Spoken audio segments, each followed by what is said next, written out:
मला माहिती आहे तुम्हा सर्वांना मस्त असं पोहे तयार करता येतं, परंतु आपण पोहे तयार करत असताना ते कधी कडक होतं तर ना पोहे कधी चिकट होतं। तेच पोहे कडक होऊ नये किंवा ते चिकट होऊ नये यासाठी आपल्याला पोहे कसं चाळायचं आहे किंवा पोहे तयार करताना आपल्याला कोणत्या कढईमध्ये तयार करायचं आहे ही सर्व माहिती सांगितलेली आहे। त्यामुळे तुम्ही रेसिपी शेवटपर्यंत बघा। नमस्कार, मी सपनास इंडियन फूड्स कुकिंग रेसिपीमध्ये मी तुम्हा सर्वांचे स्वागत करत आहे। कांदे पोहे बनवण्यासाठी इथं आपण पोहे घेतलेला आहे आणि मी पोहे घेताना 4 प्लेट एवढं तयार होईल एवढं पोहे घेतलेला आहे, म्हणजे पाव किलो एवढा आपण इथं पोहे घेतलेला आहे। आणि पोहे घेतल्यानंतर असं चाळणीने पोहे चाळायचं, कारण बघा पोहेमध्ये पण बारीक असं पीठ असतं। ह्या पीठामुळे काय होतं, पोहे चिकट होतं, त्याच्यामुळे आपल्याला पहिल्यांदा पोहे चांगलं चाळून घ्यायचं आहे। चाळल्यानंतर आता आपण हे पोहे ना 2 ते 3 पाण्याने धुवून घेणार आहे आणि धुताना आपल्याला पोहे ना असं हलक्या हाताने धुवायचं आहे। असं जर आपण हलक्या हाताने पोहे धुतलं ना तर ते पोहे काय होतं, मोकळं तसंच राहतं। आणि जर आपण हेच पोहे दाबून धुतलं ना तर ते पोहे काय होतं, एकमेकाला चिटकलं जातं आणि पोहे ना काय होतं, चिटकून राहतं। त्याच्यामुळे पोहे आपलं बनताना ना मोकळं बनत नाही। त्याच्यामुळे आपल्याला हे पोहे हलक्या हाताने 2 ते 3 पाण्याने आपण इथं स्वच्छ धुवून घेतलं। आता धुतल्यानंतर ना हे पाणी आपण नितळून घ्यायचं आहे पोहेमधलं। तोपर्यंत आपण जे पोह्यामध्ये घालण्यासाठी शेंगदाणे चिरून घेतलेला, 1 कांदा, टोमॅटो, कोथिंबीर आणि 2 हिरव्या मिरच्या आणि 1 चमचा आपण मूग डाळ भिजवून घेतलेले आहे। आता इथं आपण धुतलेलं जे पोहे आहे ना ते आपण 2 ते 3 मिनिट तसंच ठेवलं होतं चाळणीमध्ये। 2 ते 3 मिनिटानंतर पोहे असं बघा मोकळं करून घ्यायचं। पोहे धुतल्यानंतर आपण काय केलेलं आहे, पूर्ण पाणी नितळून घेतलं आणि नंतर 3 मिनिट एवढं पोहे आपण भिजवून घेतलं आणि भिजवलेलं पोहे नंतर आपण हिता हाताने असं मोकळं करून घेतोय। असं जर आपण हाताने मोकळं करून घेतलं ना हे पोहे, तर जे आपण मीठ टाकत असतो ना ते मीठ सगळ्या पोहेला नीट लागलं जातं। त्याच्यामुळे आपण इथं हे पोहे मोकळं करून घेतलं। पोहे करताना ना आपल्याला कढई ना लोखंडीच वापरायची आहे। जर तुम्हाला दुसरी वापरायची असेल तर तुम्ही दुसरीही वापरू शकता, परंतु लोखंडी कढई जर आपण वापरली ना तर त्याचं पोहे चवीला पण छान लागतं। तसंच आपल्या शरीरामध्ये लोहाची कमी असेल तर ती भरून निघण्यास मदत होते। त्याच्यामुळे इथं आपण लोखंडी कढई वापरलेली आहे।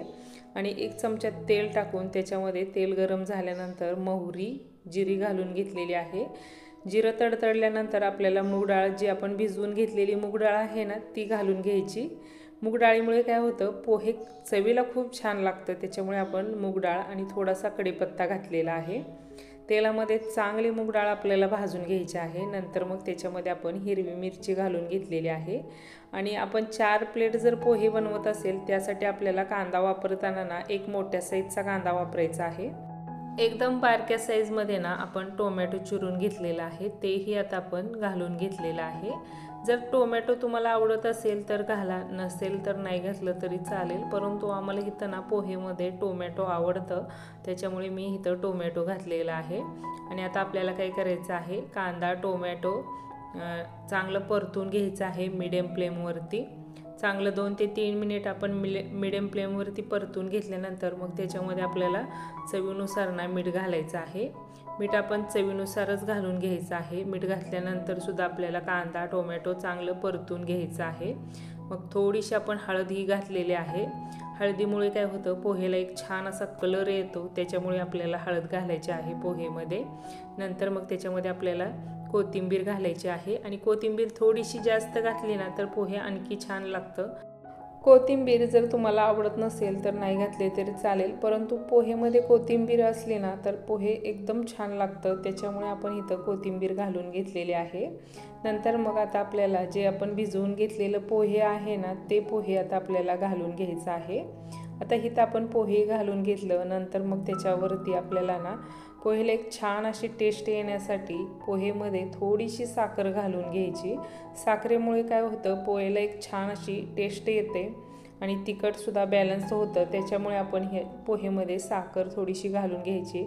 आणि आता आपल्याला काय करायचं आहे, पोहे परतवताना ना फुल गॅसवरती परतवून घ्यायचं आहे। असं जर आपण फुल गॅसवरती जर पोहे परतवलं ना तर काय होतं, पोहे आहे ना ते 2 ते 3 तास मऊसूत तसंच राहतं। त्याच्यामुळे आपल्याला पोहे परतवताना ना फुल गॅसवरती परतवून घ्यायचं आहे। त्याच्यामुळे पोहे मऊसूत असं तयार होतं। त्याच्यामुळे आपण इथं फुल गॅसवरती ना चांगलं पोहे परतवून घेणार आहे। फुल गॅसवरती परतवल्यामुळे पोहे चवीलाही छान लागतं। आता इथं बघा आपलं पोहे एकदम असं मोकळं मोकळं तयार झालेलं आहे। पोह्यात आपण कढईमध्येच ना एका ठिकाणी असं गोळा करून घेणार आहे।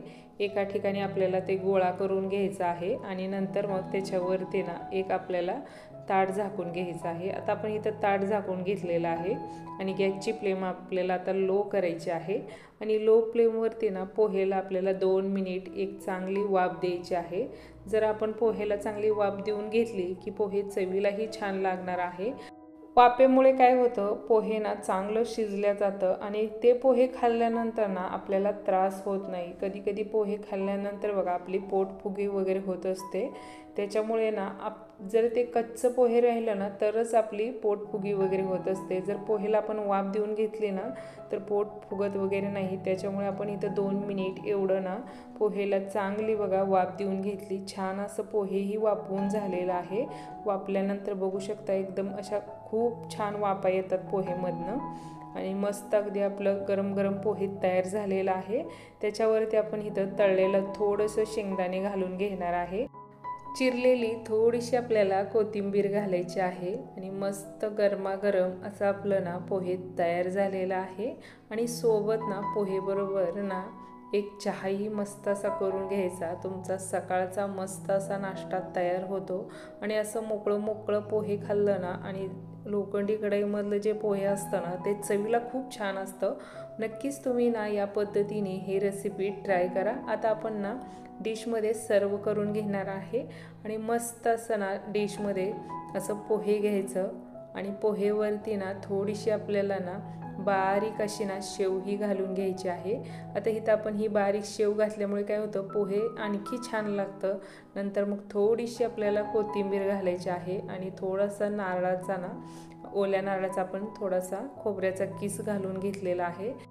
तयार होतो सकाळचा मस्त असा नाश्ता। नक्कीच तुम्ही या पद्धतीने एकदा पोहे तयार करा। जर व्हिडिओ आवडला तर व्हिडिओला लाईक करा। तुमच्या मित्रपरिवारासोबत हा व्हिडिओ तुम्ही सर्वांना शेअर करा। चॅनलला सबस्क्राईब करा, कमेंट करा। भेटूया आपण अशाच एक नवीन आणि छानशा रेसिपीमध्ये। धन्यवाद।